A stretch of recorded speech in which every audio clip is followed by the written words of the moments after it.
Welcome to genius classes. आज के class में हम लोग पढ़ेंगे काव्यखंड, हिंदी का काव्यखंड। काव्यखंड, ये काव्यखंड का हमारा दूसरा चैप्टर होने वाला दोस्तों, जो पद है एक, और ये पद सूरदास के द्वारा लिखा हुआ है, सूरदास का। तो 5 मिनट में सबसे पहले देखिए सूरदास के बारे में हम लोग पढ़ लें, इससे भी सवाल आता है ऑब्जेक्टिव में। तो पहला देखिए सूरदास का जन्म जो है दोस्तों, सूरदास के बारे में एक चीज और मैं आपको एक्स्ट्रा बता दूं कि सूरदास ब्रजभाषा में लिखते हैं, ब्रजभाषा में लिखते हैं, और सूरदास कृष्ण भक्ति धारा के कवि हैं। कृष्ण भक्ति धारा के कवि हैं। अर्थात हम ये कह सकते हैं कि सूरदास जो है दोस्तों, इनका इष्ट देव जो है वो भगवान श्री कृष्ण है। ये भगवान श्री कृष्ण के बारे में लिखते हैं, ठीक है। अब देखें इनका जन्म के बारे में, देखें सूरदास का जन्म 1478 में हुआ, और ये जो है वो अनुमानित है, अनुमानित, कंफर्म नहीं कहा जा सकता है। अब देखें निधन इनका 1583 में हुआ। ये याद करने का चीज है दोस्तों, समझाने का क्या ही है। जन्म स्थान है इनका दोस्तों दिल्ली के निकट सिही नामक ग्राम में, सिही नामक गांव में। इनका जो शिक्षा है दोस्तों, स्वाध्याय द्वारा ज्ञान अर्जन, ये ज्ञान अर्जन किए स्वाध्याय के द्वारा, खुद पढ़कर। काव्य रचना एवं संगीत का ज्ञान इन्होंने लिया।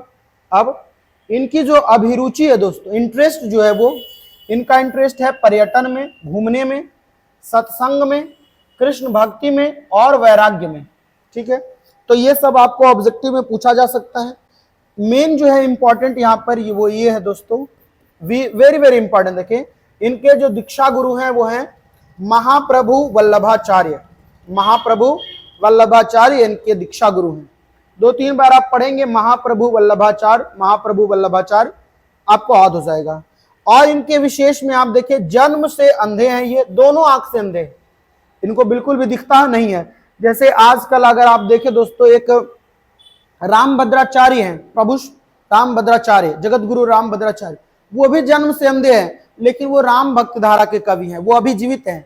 आप लोग को यूट्यूब पर सुन सकते हैं। तो जन्म से ये अंधे हैं, ये भी अंधे थे। मृदुल, विनम्र, निराभिमानी और भावुक, कोई इनमें अभिमान नहीं, भावुक थे, विनम्र थे और मृदुल थे। जितना आप में ज्ञान होता है दोस्तों, आप उतना विनम्र होते जाते हैं। जितना आप में ज्ञान आएगा वो आप निराभिमानी होते जाएंगे। ज्ञान का तो अर्थ यही है दोस्तों कि अभिमान को खत्म करना। ऐसा व्यक्ति जिसमें अभिमान खूब है, समझ जाए उसमें ज्ञान नहीं है, और जिसमें ज्ञान है उसमें कोई अभिमान नहीं है, समझ आएगा। जैसे जैसे हमें वास्तविक ज्ञान होते जाता है, हमारा अभिमान कम होता जाता है। अभिमान बढ़ रहा है, समझिए ज्ञान का नाश हो रहा है, ठीक है। तो ये मृदुल स्वभाव के, विनम्र, निराभिमानी और भावुक व्यक्ति हैं। कृतियां इनका है सूरसागर, ये याद करना आपके लिए आसान है। सूरदास सूरसागर, सूर रसावली सूरसागर, और एक और देखें सूरदास कृष्ण भक्ति धारा के कवि हैं। तो कृष्ण और राधा तो दोनों एक ही हैं दोस्तों, अलग कहाँ हैं। तो राधा रस के लिए भी कौन लिखे हैं? सूरदास। और एक है साहित्य लहरी।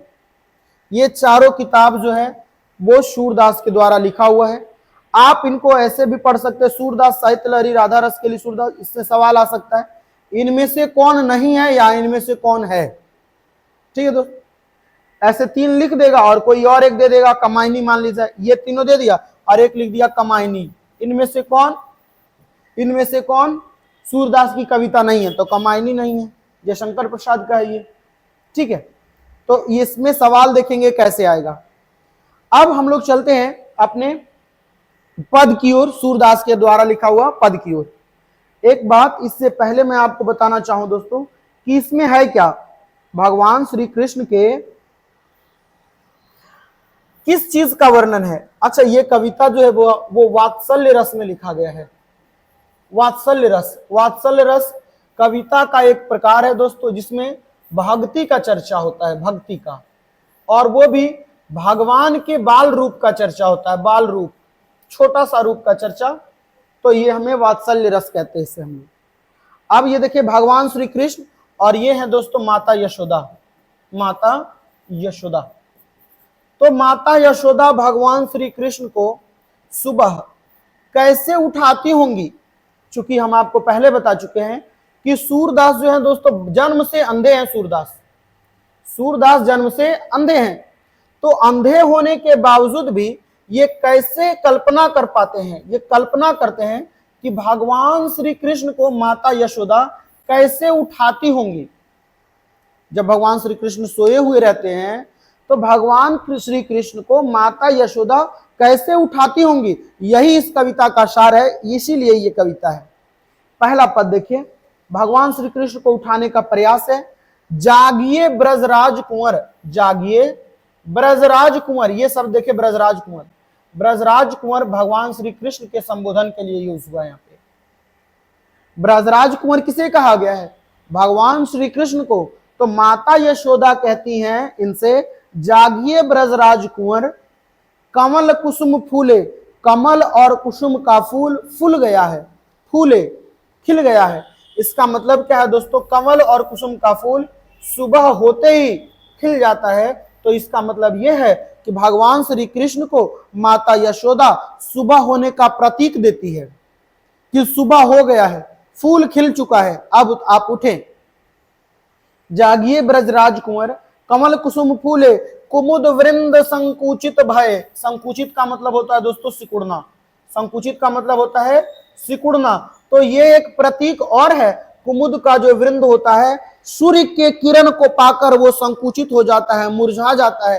कुमुद का एक फूल होता है दोस्तों, वृंद होता है, और वो जैसे ही सूर्य का प्रकाश पड़ता है तो वो मुरझा जाता है।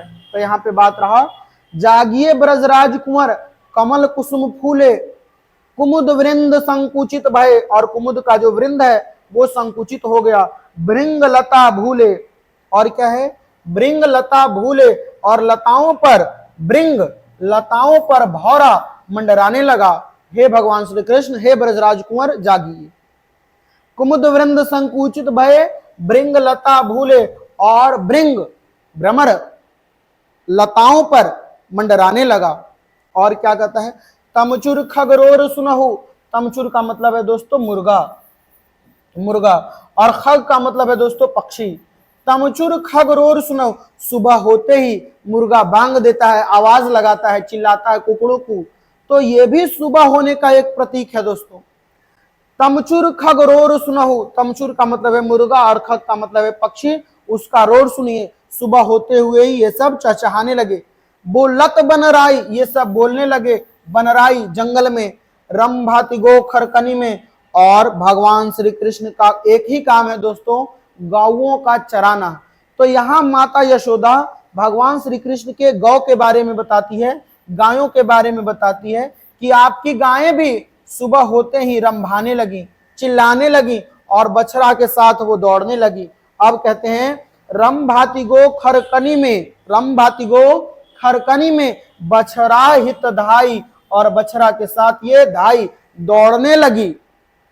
समझे, रंभाति गो खरकनी में बछड़ा हित धाई, विधु मलिन रवि प्रकाश। यहाँ पे दो शब्द, विधु का मतलब है दोस्तों चंद्रमा, विधु का मतलब है चंद्रमा, और रवि का मतलब है सूर्य। इसका मतलब है फिर से एक, भगवान श्री कृष्ण को माता यशोदा फिर से एक प्रतीक देती हैं। माता यशोदा कहती हैं विधु मलिन रवि प्रकाश, सूर्य जो है वो प्रकाशित हो गया। और देखिए दोस्तों, जैसे ही सूर्य प्रकाशित होता है वैसे ही चंद्रमा का जो प्रकाश होता है वो मलिन हो जाता है। तो सुबह होने का एक और प्रतीक है, जैसे ही सुबह होगा तो सूर्य प्रकाशित हो जाएगा और चंद्रमा मलिन हो जाएगा। तो विधु मलिन रवि प्रकाश, गावत नर नारी, और नर और नारी, महिला और पुरुष जो हैं वो गाने लगे। गावत नर नारी, शूर श्याम प्रातः उठी। शूर और श्याम अपने बारे में कहते हैं, हे शूर और श्याम भगवान श्री कृष्ण, प्रातः उठो, प्रातः उठी, अंबुज करधाई, अंबुज का मतलब है यहाँ दोस्तों कमल। तो कमल को हाथ में कौन धारण करते हैं, करधारी, कर का मतलब होता है दोस्तों हाथ, और धारी का मतलब है धारण करने वाले। हे कमल को धारण करने वाले, कमल को धारण करने वाले कौन है, भगवान श्री कृष्ण। हे अंबुज करधारी, शूर और श्याम दोनों प्रातः उठो, सुबह उठो। ये सूरदास भी भगवान श्री कृष्ण से विनम्र तरीके से प्रार्थना कर रहे हैं क्या कि सुप्रातः उठो, प्रातः उठी, सुबह सुबह उठिए। अंबुज करधारी, अंबुज को धारण करने वाले दोनों प्रातः उठेंगे। हम भी प्रातः, सूर्य भी प्रातः और श्याम भी प्रातः। तो एक बार आइए हम लोग फिर से इसका रिवीजन कर लेते हैं। जागिए ब्रजराज कुंवर, हे ब्रजराज कुंवर जागिए, कमल कुसुम फूले, कमल और कुसुम का फूल खिल चुका है। कुमुद वृंद संकुचित भय, और कुमुद का जो वृंद है वो संकुचित हो गया है। भृंग लता भूले, और लताओं पर भौरा मंडराने लगा। तमचुर खग रोर सुनहु, मुर्गा और पक्षियों का आवाज सुनिए। बोलत बन राई, ये सब जंगल में बोलने लगे। रम भाति गो खरकनी में, आपकी जो गायें हैं वो भी खरकनी, खरकनी का मतलब है यहाँ दोस्तों गौओं का रखने का जगह। रम भाति गो खरकनी में बछरा हितधाई, और आपकी गायें भी दौड़ने लगी और वो रंभा रही हैं, चिल्ला रही हैं आपकी गायें। विधु मलिन रवि प्रकाश, चंद्रमा मलिन और सूर्य प्रकाशित हो गया। गावत नर नारी, और नर और नारी गाने लगे, अपना काम करने लगे। सूर्य श्याम प्रातः उठी, अंबुज करधारी, हे अंबुज को धारण करने वाले। यहां पर क्या है, ये लाइन में सूरदास का आग्रह है भगवान श्री कृष्ण से कि हे भगवान श्री कृष्ण सुबह उठिए, अंबुज को धारण करने वाले। अब देखें, तो ये था हमारा पद नंबर 1। अब चलते हैं दूसरा पद की ओर। दूसरा पद पढ़ने से पहले हम आपको कुछ समझाना चाहते हैं, कुछ बात बताना चाहते हैं। देखिए, भगवान श्री कृष्ण, ये जो है दोस्तों वो है नंद बाबा, ये जो है वो है बाबा नंद, नंद बाबा, और ये है माता यशोदा, माता यशोदा। तो माता यशोदा जो है दोस्तों बैठकर देख रही हैं, और भगवान श्री कृष्ण जो है वो नंद के गोद में बैठकर खाना खा रहे हैं। अब रहा बात ये, अब यही दृश्य को भगवान श्री कृष्ण के इस दृश्य को, इस लीला को सूरदास इमेजिन करते हैं, कल्पना करते हैं, चूंकि उनकी आंखें नहीं है और वो भगवान श्री कृष्ण को देखे भी नहीं। भगवान श्री कृष्ण कब का उनका लीला समाप्त हो गया और ये 1478 में इनका जन्म हुआ। तो अब देखें, तो ये कल्पना करते हैं इस चीज को कि भगवान श्री कृष्ण खाते कैसे होंगे, कैसे खाते होंगे। नंद बाबा के गोदी में बैठकर खाते होंगे, माता यशोदा उनको देखती होंगी खाते हुए। अब कविता पर आए। जेवंत श्याम नंद की कन्या, नंद की कन्या, कन्या का मतलब है दोस्तों यहाँ पे गोद। भगवान श्री कृष्ण जेवंत, जेवंत का मतलब होता है दोस्तों नाश्ता करना, खाना खाना। जेवंत श्याम, भगवान श्री कृष्ण खाते हैं नंद की कन्या, नंद के गोद में बैठकर। जेवंत श्याम नंद की कन्या। अब भगवान श्री कृष्ण खाते कैसे हैं? कछुक खात कछुधरन गिरावत, कछुक खात, कुछ खाते हैं, कछुधरन गिरावत, और कुछ धरती पर गिरा देते हैं। कछु खात कछुधरन गिरावत, छवि निरखति नंदरनिया। और यह जो छवि है, यह जो दृश्य है, यह जो दृश्य है उसे माता यशोदा निरख रही है। निरखना का मतलब होगा दोस्तों यहाँ पे देखना या ध्यान से देखना, टकटकी लगाकर देखना। जेवंत श्याम नंद की कन्या, नंद की कन्या, नंद के गोदी में बैठकर भगवान श्री कृष्ण जेवंत खाना खा रहे हैं। कछुक खात कछुधरन गिरावत, कुछ खाते हैं और कुछ धरती पर गिराते हैं। छवि निरखति नंदरनिया, और यह जो छवि है, यह जो दृश्य है, वो नंद की जो रानी है, नंद की रानी माता यशोदा जो है इस छवि को देख रही है कि कैसे भगवान श्री कृष्ण कुछ खाते हैं, कुछ धरती पर गिराते हैं, ये छवि देख रहे हैं। आगे, कछुक खात कछुधरन गिरावत, छवि निरखत नंदरनिया, बरी बराबेशन बहु भांति व्यंजन विविध अगनिया। अब यहाँ पे क्या है, भगवान श्री कृष्ण खा क्या रहे हैं? तो खा रहे हैं बरी, बड़ा, बेसन, ये बेसन से बना हुआ बरी और बड़ा, बहु भांतिनी, अलग अलग प्रकार का बरी बड़ा बेसन, बहुत सारा। व्यंजन विविध अगनिया, व्यंजन खाने का प्रकार, विविध अलग अलग किस्मों का, अगनिया इतना है दोस्तों जिसे गिना नहीं जा सकता, अगणित है जिसे गिना ही नहीं जा सकता। अंगनिया नहीं दोस्तों, अगनिया, जिसे गिना नहीं जा सके वो है अगनिया। तो भगवान श्री कृष्ण खा क्या रहे हैं? बरी बरा बेसन बहु भांतिनी व्यंजन विविध अगनिया, और क्या है? डारत खात लैत अपने कर, डारत खात लैत अपने कर। डारत, यहाँ पे डारत का शुद्ध अर्थ पता नहीं चल रहा दोस्तों कि ये डालना है कि डरना है। तो पर ये डालना, डारत खात लैत अपने कर, डरते हैं खाते हैं, लैत अपने कर, अपने हाथ में लेने का प्रयास कर रहे हैं। चूंकि भगवान श्री कृष्ण को नंद बाबा खिला रहे हैं, तो यहां पे है डारत खात लैत अपने कर, डरते भी हैं, खात खाते हैं, लैत अपने कर, अपने हाथ में लेने का प्रयास करते हैं। रुचि मानत दधि दुनिया, लेकिन भगवान श्री कृष्ण का जो रुचि है, जो इंटरेस्ट है, वो कहाँ है? दही के दोना में है। इतना सारा चीज पड़ा हुआ है खाने का, पर ये सब भगवान श्री कृष्ण को मोहित नहीं कर रहा है। भगवान श्री कृष्ण का फेवरेट चीज, प्रसिद्ध चीज, एकदम मन मोहने वाला चीज भगवान श्री कृष्ण का है दोस्तों, दही का दोना, दही और मक्खन। तब क्या है? डारत खात लैत अपने कर, डरते हैं खाते हैं, अपने हाथ में लेने का प्रयास करते हैं। रुचि मानत दधि दुनिया, और भगवान श्री कृष्ण का जो रुचि है, जो मन है, वो दही के दोना में है। रुचि मानत दधि दुनिया। आगे दोस्तों, मिश्री दधी माखन मिश्रित करी। अब जब भगवान श्री कृष्ण का दही के दोना में इंटरेस्ट दिखा रहे हैं भगवान श्री कृष्ण, तब दही को कैसे खिलाया जाता है भगवान श्री कृष्ण को, ये बात देखिए कि मिश्री दधी माखन मिश्रित करी। मिश्री दही माखन मिश्रित करी, मिश्री दही और माखन तीनों को मिश्रित करी, मिश्रण बना दिए, उसको घोर दिए एक साथ। मिश्री दधी माखन मिश्रित करी, मुख नावत छवि धनिया।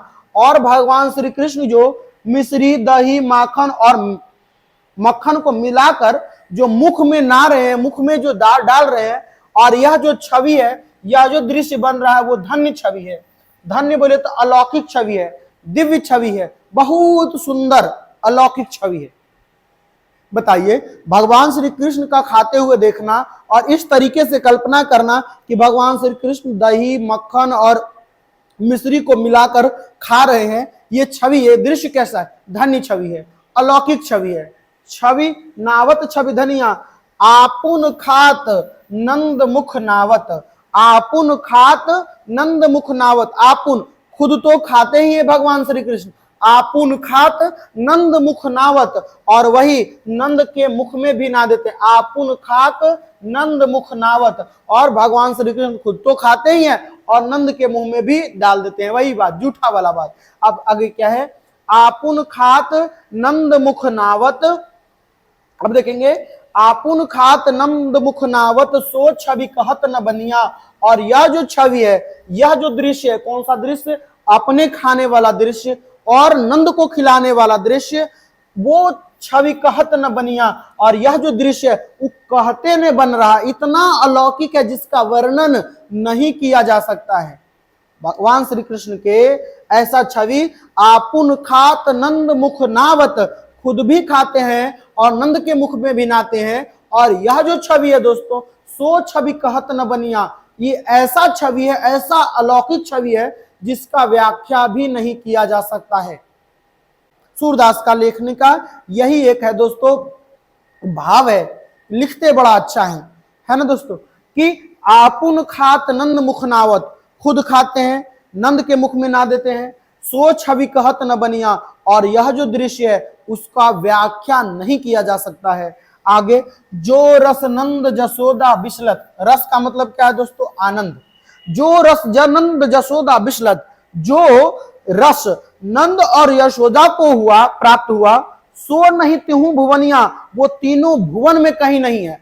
तो नंद और यशोदा को क्या ऐसा रस मिला?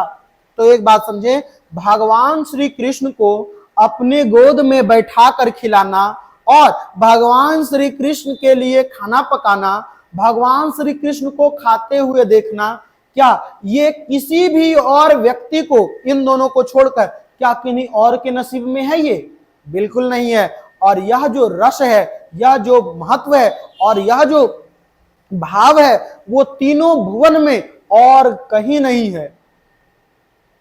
स्वर्ग से भी बढ़िया, पताल आकाश गगन धरती, कहीं से भी अच्छा है ये। सो नहीं त्यों भुवनिया, वो तीनों भुवन में और कहीं नहीं है। क्या नहीं है दोस्तों? वह रस नहीं है, वह मजा नहीं है जो भगवान श्री कृष्ण को गोद में बैठा कर खिलाने भगवान श्री कृष्ण के लिए खाना बनाने और भगवान श्री कृष्ण को खाते हुए देखने में जो रस है, जो मजा है, वो तीनों भुवन में और कहीं भी नहीं है। तो अब देखें यहां पे अगला सेंटेंस देखेंगे कि जो रस नंद जसोदा बिसलत, जो रस जो मजा नंद और यशोदा को मिला, बिसलत आनंद उठाते, सो नहीं तिहु भुवनिया, वो तीनों भुवन में कहीं नहीं है। कौन सा रस? भगवान श्री कृष्ण को अपने गोद में बैठाकर खिलाने का रस, भगवान श्री कृष्ण को खाते हुए देखने का रस। आगे क्या है? भोजन करी नंद अचमन लीन हो, और भोजन कराने के बाद नंद जो बाबा जो नंद है अचमन लीन हो, अचमन हाथ धुलाए मुंह पोछाए, इसी को तो अचमन कहते हैं दोस्तों। कुल्ला करवाना, खाने के बाद कुल्ला करवाना, ये भी अचमन है। भोजन करी नंद अचमन लीन हो, भोजन करने के बाद नंद जो है भगवान श्री कृष्ण के हाथ पैर धुलवाए, हाथ धुलवाए, मुंह धुलवाए, कुल्ले करवाए। भोजन करी नंद अचमन लीन हो, मांगत सूर जुठनिया, और यह जो सूरदास जो भगवान श्री कृष्ण का एक भक्त है, वो क्या कर रहा? मांगत सूर जुठनिया, भगवान श्री कृष्ण का वही जूठा सूरदास मांग रहा है कि हे प्रभु श्री कृष्ण, आप अपना जूठा, आप अपना हाथ का धोया हुआ, मुंह का कुल्ली किया हुआ, बस आप यही दे दे हमें, यही मेरे लिए बहुत है, प्रसाद के रूप में यही हम खा लेंगे। तो यही है भोजन करिनंद अचमन लीन्ही, भोजन करिनंद अचमन लीन्हो, भोजन करने के बाद नंद अचमन लीन्हो, मांगत सूर जूठनिया, और ये जो सूरदास है वही जूठा मांग रहा है कि हे प्रभु हमको यही जूठा चाहिए, यही जूठा खाकर मेरा कल्याण होना है। तो ये रहा हमारा पद नंबर 2। आइए एक बार और हम लोग रिकैप करते हैं जल्दी जल्दी पद नंबर दूसरा का। दूसरा पद यहां से शुरू होता है, भगवान श्री कृष्ण नंद के गोदी में बैठकर खाना खा रहे हैं। जेवंत श्याम नंद की कन्या, नंद के गोद में बैठकर भगवान श्री कृष्ण खाना खाते हैं। कछुक खात कछु धरणी गिरावत, कुछ खाते हैं कुछ धरती पर गिराते हैं। छवि निर्खत नंद रनिया, और यह जो छवि है, यह जो दृश्य है, वो नंद की रानी माता यशोदा जो है वो देख रही है। बरी बरा बेसन बहु भांतनी व्यंजन विविध अगनिया, बरी बरा बेसन का बना हुआ बहु भांतनी अलग अलग प्रकार का व्यंजन विविध अगनिया, अगनिया अगणित व्यंजन रखा हुआ है, पर भगवान श्री कृष्ण का रुचि कहाँ है? डारत खात लैत अपने कर, डरते हैं, खाते हैं, अपने हाथ में लेने का प्रयास करते हैं। रुचि मानत दधि दुनिया, और भगवान श्री कृष्ण का जो रुचि है, इंटरेस्ट जो है, वो दही के दोना में है। अब देखें आगे कि मिश्री दही माखन मिश्रित करी, मिश्री दही और माखन को मिश्रित कर मिलाकर मुख नावत छवि धनिया, और यह जो मुख में ना रहे भगवान श्री कृष्ण, ये धन्य छवि है। आगे है आपुन खात नंद मुख नावत, खुद खाते हैं नंद के मुख में ना देते हैं। सो छवि कहत न बनिया, और यह जो छवि है, यह जो दृश्य है, वो कहत न बनिया, कहते नहीं बन रहा है दोस्तों, व्याख्या नहीं किया जा सकता है।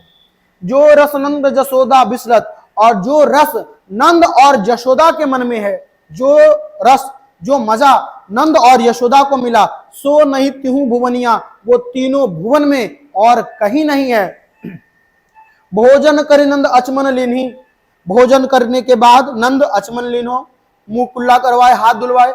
मांगत सूर जुठनिया, और ये जो सूरदास भगवान श्री कृष्ण के भक्त हैं, मांगत सूर जुठनिया, वो जूठा मांगते हैं कि हे भगवान आप अपना जूठा दे दें, इससे मेरा कल्याण होगा, इसी से मेरा होना है। तो ये रहा दोस्तों सूरदास का। अगले क्लास में हम लोग इससे संबंधित ऑब्जेक्टिव क्वेश्चन करने वाले हैं और सब्जेक्टिव क्वेश्चन भी करने वाले हैं। तब तक के लिए थैंक यू वेरी मच। मिलेंगे आपसे अगले क्लास में।